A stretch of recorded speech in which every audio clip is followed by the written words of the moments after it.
Ashamaar kafuunii akkam jirtanii kabajamtoota fi jaalatamtoota chaayinaalaa ayyaantu asallaa jiru jalatti argamtan nagaan koo bakka jirtattis naa qaqqabu baga jiraattanii baga eeggamtanii yoo na eegdanii egaa kagaa fi yeroo dheeraa qabadheen kara keessan dhufeetoo jira. Viidiyoo kan laayik sheer gochuun dagatinaa warroonni chaayinaala keenya faaraa tatanuu raattan sabiskiraabii godhuun maatii keenya taachuun gamanumaan affeerraa koodha.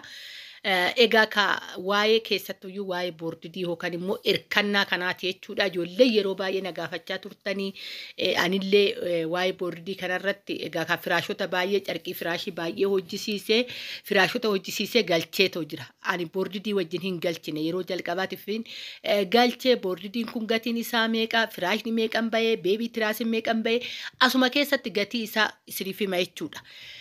Kanaan boodatti warroonni immoo keessan dhuftanii na dubbisuu barbaadan jalqabumaarraa isinitti hima yeroo baay'ee bilbila koo gaafachaa jirtan baay'izawwee bilbila numan dubbachaatoo jira.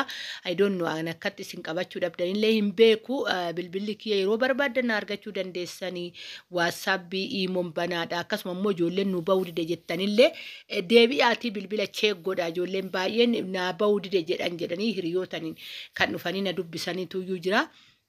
Isin dura bilbila sirreeffadha bilbila amma namoonni akkas jedhaniin daganaa sirreeffatanii seeneef isin jira ani bilbilli hin hojjetaa.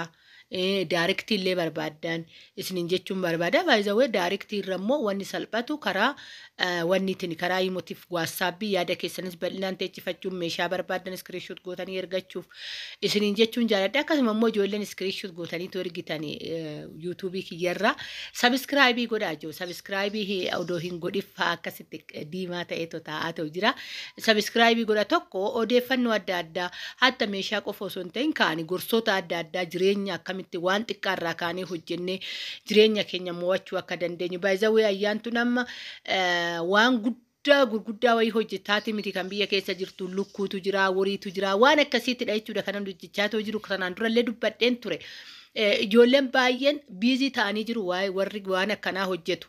Lukkuurraa eegalaniitoo ijoolleen hojjetanii dhugaan isiniin jedha amma biizii ta'aniitoo jiru hojiidhaniin. Kanaafuyyuu gaafuma duraa hojii tuffachuu baatanii gad jedhanii yoo hojjetan hin jiraatamaa jedhee yeroo baay'een dubbadha. Baay'izawee amma maaliifin kana keessa fidee gorsallee argattu hoo sabiskiraayibii gootan isiniin jechuufani malee amma as keessatti waa'ee meeshatiidha kanan dubbachuu barbaade malee waa'ee hojiitii miti garuu hoo sabiskiraayibii gootan waan meeshaa bitachuu baattan odeeffannoo bareeda ta'e haala jireenyaa akkamitti aamlee argattu. Baay'izawee amma ani biyya achi taa'ee tanan dursaa achi taa'ee tanan hibbachaa ture biyya galeetu ani taa'uun barbaadu biyya galee rakkachuun barbaadu maalan hojjedha jedhee tanan yaadaa ture. Yoon gadi jedheedha wanti argamaa miti kan jedhu murteessatan bahe waan ta'eef kanaafuu sabiskiraayibii yoo gootan chaayinaalli kun isin fayyada waan guddaa keessattuu hojii boruu keenya egeree keenyaaf nu fayyada jedhee tayyaada waanan ofii kiyyatti fayyadamirraan isinii qooda waan ta'eef iyyuu gorsa isiniin jedha. Amma tokkoon karaa wanni majalisaatti deebi'a boordidii kana ijoolleen baay'ee yeroo baay'ee na gaafachaa jirtan tokkichi isaa 1,400 hojjetame jechuudha. Boordidiin kun 1,400 hojjetame gatiin isaa isiniin jedha. 6 hojjetame herreegdanii argachuu dandeessan tokkoon isinitti hima.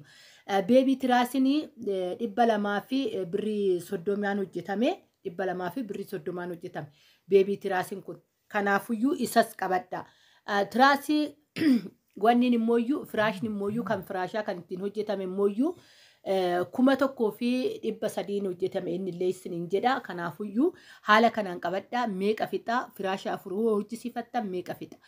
Tiraasni immooyyuu 380 hojjetame gaafa kanaan bahu meeqa ba'a. Kan jedhu taa'atii herreega hojjedha. Yeroo baay'ee ayyaantu hin dubbattu gatii isaan dubbattu naan jettan.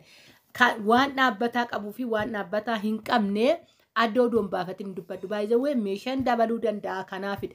Kun immoo dhaabbataan waan harkaan hojjetamuuf isinitti himaatoo jira. Waa'ee daantilii waan kan harkaan hojjetamu gatii isaanii teechiseen isinitti himaatoo jira. Kana fakkaatan isiniin jedha. Asumaan waa'ee daantilii kanaatan dubbachuu barbaada warri hoofsifachuu barbaadan. Yookaan kan abbaa gadaatiin ta'e baay'ee bareeda immoo kan jalaa kanaan ta'e isiniidha baay'ee bareeda.